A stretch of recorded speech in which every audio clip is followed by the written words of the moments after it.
Hi guys, ഇന്ന് നമ്മൾ discuss ചെയ്യാൻ പോകുന്നത് റിസ്ക് ഇൻവോൾവ് വിത്ത് എൻ്റർപ്രണർഷിപ്പ് എന്നുള്ളതാണ്. അതായത് എൻ്റർപ്രണർഷിപ്പിൽ ഒരു എൻ്റർപ്രണർ ഫേസ് ചെയ്യുന്ന വളരെ ഇമ്പോർട്ടൻ്റ് ആയ 4 റിസ്കുകളെ കുറിച്ചാണ് നമ്മൾ ഡിസ്കസ് ചെയ്യുന്നത്. എക്സാമിന് 4 മാർക്കിൻ്റെ ഷോർട്ടസ്റ്റ് ടൈപ്പിൽ ചോദിക്കുന്ന ഒരു ക്വസ്റ്റ്യനാണ്. അതല്ലെങ്കിൽ ഷോർട്ട് ആൻസർ ടൈപ്പിൽ ഏതൊക്കെയാണ് 4 റിസ്കുകൾ അസോസിയേറ്റഡ് വിത്ത് എൻ്റർപ്രണർഷിപ്പ് എന്നുള്ള ക്വസ്റ്റ്യനാണ് നമ്മൾ ഡിസ്കസ് ചെയ്യുന്നത്.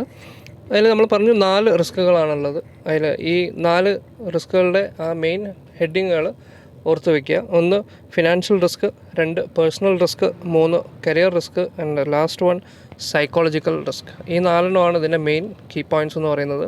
ഇനി ഇതിൽ ഓരോന്നിലും എന്താ ചെയ്യുക, സാക്രിഫൈസ് എന്നുള്ള ഒരു വാക്ക് മറക്കരുത്. സാക്രിഫൈസ് എന്നുള്ള വാക്ക് ഈ 4 ഹെഡിങ്ങിൻ്റെ അണ്ടറിൽ നമുക്ക് ധാരാളമായിട്ട് ഉപയോഗിക്കേണ്ടി വരും. സാക്രിഫൈസ് എന്നുള്ള വാക്ക് അത് എവിടെയൊക്കെയാണ് ഉപയോഗിക്കുന്നത് എന്നുള്ളത് നോക്കാം. അതിൽ ആദ്യത്തേത് ഫിനാൻഷ്യൽ റിസ്ക്കാണ്. ഫിനാൻഷ്യൽ റിസ്ക് എന്ന് പറയുന്നത് ഇപ്പോൾ ഒരു എൻ്റർപ്രണർ ആകുമ്പോൾ അല്ലെങ്കിൽ ഒരു എൻ്റർപ്രണർഷിപ്പ് പ്രോസസ്സിൽ എന്താണ്, ഒരു എൻ്റർപ്രണർ ഒരുപാട് മണി ഇൻവെസ്റ്റ് ചെയ്യേണ്ടി വരും. ക്യാപിറ്റലായിട്ടും വർക്കിംഗ് ക്യാപിറ്റലൊക്കെ ആയിട്ടും ഫിക്സഡൊക്കെ ആയിട്ടൊക്കെ നമ്മൾ എന്ത് ചെയ്യേണ്ടി വരും, ഒരുപാട് ക്യാപിറ്റൽ ഒരു എൻ്റർപ്രണർ ഇൻവെസ്റ്റ് ചെയ്യേണ്ടി വരും. അപ്പോൾ അത് എന്ത് ഉദ്ദേശത്തിലാണ് ആ എൻ്റർപ്രണർ ഇൻവെസ്റ്റ് ചെയ്യുന്നത്? നമുക്ക് പ്രോഫിറ്റിൻ്റെ കൂടെ പ്രോഫിറ്റും കിട്ടും, അതിന് കൂടെ തന്നെ നമ്മൾ ഇൻവെസ്റ്റ് ചെയ്ത എമൗണ്ടും തിരിച്ചെടുക്കാം എന്നുള്ളൊരു വിശ്വാസത്തിലാണ്. അപ്പോൾ അവിടെ എന്താണ് സാക്രിഫൈസ് എന്ന് പറയുന്നത് അയാളുടെ ഇൻകം ആയിരിക്കാം, അല്ലെങ്കിൽ അയാളുടെ എന്താ പറയുക ക്യാപിറ്റലായിരിക്കാം. അയാൾ ക്യാപിറ്റൽ സാക്രിഫൈസ് ചെയ്തിട്ടാണ് എന്തുണ്ടാക്കുന്നത്, പ്രോഫിറ്റ് ഉണ്ടാക്കുന്നത്. മനസ്സിലായല്ലേ? അപ്പോൾ അവിടുത്തെ കീവേഡ് എന്ന് പറയുന്നത് സാക്രിഫൈസിങ് ദർ ക്യാപിറ്റൽ, അല്ലെങ്കിൽ sacrificing is capital for generating profit.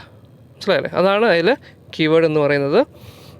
അപ്പോൾ ഫിനാൻഷ്യൽ റിസ്കിൽ മെയിൻ റിസ്ക് എന്ന് പറയുന്നത്, ഇപ്പോൾ നമ്മൾ ഇൻവെസ്റ്റ് ചെയ്തു, നമ്മൾ എത്രത്തോളം ഇൻവെസ്റ്റ്മെൻറ്റ് കൂടുന്നു അത്രത്തോളം ഫിനാൻഷ്യൽ റിസ്ക് കൂടിക്കൊണ്ടേയിരിക്കും. കാരണം കുറച്ച് ഇൻവെസ്റ്റ് ചെയ്തിട്ട് നമ്മൾ ബിസിനസ്സിൽ ലോസ് ആവുകയാണെങ്കിൽ നമുക്ക് ആ കുറച്ച് ഇൻവെസ്റ്റ്മെൻറ്റേ പോവുള്ളൂ. നേരെ മറിച്ച് എത്രത്തോളം ക്യാപിറ്റൽ കൂടുന്നു അതിൽ നമുക്ക് എന്താണ് ലോസ് വരുന്നതിനനുസരിച്ച് അത്രയും എന്താണ് ഫിനാൻഷ്യൽ ലോസ് നമുക്ക് വന്നുകൊണ്ടേയിരിക്കും.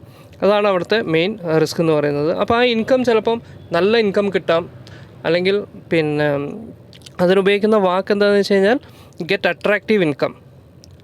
രണ്ടാമത്തെ ഇത് get only limited income, sometimes may incur loss. ഈ 3 വാക്കുകൾ അതിനകത്ത് ഉപയോഗിക്കുക. അതായത് attractive income, may get only limited income, may incur loss. Okay, ഇതാണ് ഫിനാൻഷ്യൽ റിസ്ക് എന്ന് പറയുന്നത്. അപ്പോൾ ഇൻവെസ്റ്റ് ചെയ്ത പൈസ നഷ്ടപ്പെടുമോ അല്ലെങ്കിൽ ലോസ് ആവുമോ എന്നുള്ള ഒരു പേടിയാണ് ഫിനാൻഷ്യൽ റിസ്ക് എന്ന് പറയുന്നത്. രണ്ടാമത്തെ പേഴ്സണൽ റിസ്ക്കാണ്. പേഴ്സണൽ റിസ്ക് എന്ന് പറയുന്നത്, ഇപ്പോൾ സ്വാഭാവികമായിട്ടൊരു ബിസിനസ് ആകുമ്പോൾ ചിലപ്പോൾ നമുക്ക് സമയം ഭയങ്കര ഫാക്ടറാണ് അല്ലേ. ആ സമയം എന്ന് പറയുന്നത് എന്താണ്, ചില നമ്മൾ ഉദ്ദേശിച്ച സമയത്ത് ചിലപ്പോൾ നമുക്ക് എന്താണ് ആ ബിസിനസ്സിലേക്ക് പോകേണ്ടി വരും, അല്ലെങ്കിൽ ബിസിനസ് ആവശ്യങ്ങൾക്ക് പല സ്ഥലങ്ങളിലേക്ക് യാത്ര ചെയ്യേണ്ടി വരും. ചിലപ്പം നമ്മളെന്താണ് വീട്ടിൽ നിന്ന് മാറി നിൽക്കേണ്ടി വരും. വളരെ ഇമ്പോർട്ടൻ്റ് ആയ ചിലപ്പോൾ കുടുംബത്തിൽ കല്യാണം ഉണ്ടാവും, അല്ലെങ്കിൽ ചിലപ്പം വേറെ എന്തെങ്കിലും ഫങ്ഷൻസ് ഉണ്ടാവാം. ആ പേഴ്സണൽ എന്താണ് ഹാപ്പിനെസ്സാണ് അവിടെ അയാൾ സാക്രിഫൈസ് ചെയ്യുന്നത്. അപ്പോൾ അവിടെ സാക്രിഫൈസ് എന്ന് ഉപയോഗിക്കുന്നത് എന്തിനാണ്, sacrifice the pleasure attached to family എന്നുള്ള വാക്കാണ് അവിടുത്തെ കീവേഡ് എന്ന് പറയുന്നത്. Sacrifice attached to family and social life. അത് എന്താണ് ഒരു പേഴ്സണൽ റിസ്ക്കാണ്. കാരണം ബിസിനസ് ആകുമ്പോൾ ചിലപ്പോൾ നമുക്ക് ഉദ്ദേശിച്ച സമയത്ത് ഇറങ്ങി വരാൻ പറ്റില്ല, ചിലപ്പോൾ നമുക്ക് ഉദ്ദേശിച്ച പരിപാടികളിൽ പങ്കെടുക്കാൻ കഴിയില്ല, ചിലപ്പോൾ ഫാമിലിയിൽ എന്തെങ്കിലും ഫങ്ഷൻസ് ഉണ്ടാകും. ആ സമയത്തായിരിക്കും നമ്മൾ വേറെ എങ്ങോട്ട് യാത്ര ചെയ്യേണ്ടി വരിക, അല്ലെങ്കിൽ വേറെ ക്ലയൻറ്റിനെ മീറ്റ് ചെയ്യാൻ പോകേണ്ടി വരും, ചിലപ്പം നമ്മുടെ പാർട്ട്നേഴ്സിനെ മീറ്റ് ചെയ്യാൻ പോകേണ്ടി വരും. അതൊക്കെ എന്താണ് കാരണം നമ്മുടെ ഫാമിലിയിലെ പ്ലഷർ, ഫാമിലിയിലെ സന്തോഷവും അതുപോലെ തന്നെ സോഷ്യൽ ലൈഫും ചിലപ്പോൾ നമ്മൾ എന്ത് ചെയ്യേണ്ടി വരും, സാക്രിഫൈസ് ചെയ്യേണ്ടി വരും. മൂന്നാമത് പറയുന്നത് കരിയർ റിസ്ക്കാണ്. കരിയർ റിസ്ക് എന്ന് പറഞ്ഞാൽ ഒരുപാട് എൻ്റർപ്രണേഴ്സ് ഉണ്ട്, എന്താ നല്ല ഹൈ ഇൻകം സാലറി വാങ്ങുന്ന ആൾക്കാർ ആ ജോലി ഉപേക്ഷിച്ച് ബിസിനസ്സിലേക്ക് വരും. ബിസിനസ്സിലേക്ക് വന്ന് ചിലപ്പോൾ അവർ പച്ച പിടിക്കില്ല, ചിലപ്പോൾ ലോസ് വരും. അപ്പോൾ അവിടെ റിസ്ക് എന്താണ്, നല്ലൊരു സാലറി ഉള്ള ജോലി അയാൾ സാക്രിഫൈസ് ചെയ്തു, sacrifice a well earned job to become an entrepreneur. അവിടെ എന്താണ് നഷ്ടം വരാൻ സാധ്യതയുണ്ട്. അപ്പോൾ ആ നഷ്ടം വരുമ്പോൾ എന്താണ്, അയാൾക്ക് നല്ല മാസാമാസം ശമ്പളം കിട്ടിക്കൊണ്ടിരുന്നത് ഇവിടെ എന്തായി, നഷ്ടപ്പെട്ടു. അതാണ് കരിയർ റിസ്ക് എന്ന് പറയുന്നത്. നാലാമത് പറയുന്നത് സൈക്കോളജിക്കൽ റിസ്ക്കാണ്. സൈക്കോളജിക്കൽ റിസ്കിൽ എന്താണ്? മെൻ്റൽ സാക്രിഫൈസാണ്. മെൻ്റലാണ് അവിടെ സാക്രിഫൈസ് ചെയ്യുന്നത്. മെൻ്റൽ എന്ന് പറഞ്ഞാൽ ചിലപ്പോൾ ഒരു മനസ്സമാധാനം കിട്ടില്ല. ചില സമയങ്ങളിൽ ഓഫ് സീസണൊക്കെ ആവുന്ന സമയത്ത് സെയിൽസ് ഇല്ലെങ്കിൽ നമ്മൾ മാനസികമായിട്ട് എന്ത് വരും? സംഘർഷങ്ങൾ വരും. അവിടെ എന്താണ്? അയാളുടെ മെൻ്റൽ സ്റ്റെബിലിറ്റിയാണ് അയാൾ അവിടെ സാക്രിഫൈസ് ചെയ്യുന്നത്. അപ്പോൾ ചില സമയത്ത് എന്താണ്? നന്നായിട്ട് റൺ ചെയ്തുകൊണ്ടിരിക്കുന്ന ബിസിനസ് ചിലപ്പോൾ പെട്ടെന്ന് എന്ത് വരും? ലോസ് വരാൻ സാധ്യതയുണ്ട്. അങ്ങനെ ആ ലോസ് വരുന്ന സമയത്ത് ചില എൻ്റർപ്രണേഴ്സ് എന്താണ്? അവർ മെൻ്റൽ സ്റ്റെബിലിറ്റി ഇല്ലാതെ അല്ലെങ്കിൽ അവരുടെ മെൻ്റൽ സ്റ്റെബിലിറ്റി നഷ്ടപ്പെടുന്ന ഒരു അവസ്ഥയിലേക്ക് വരും.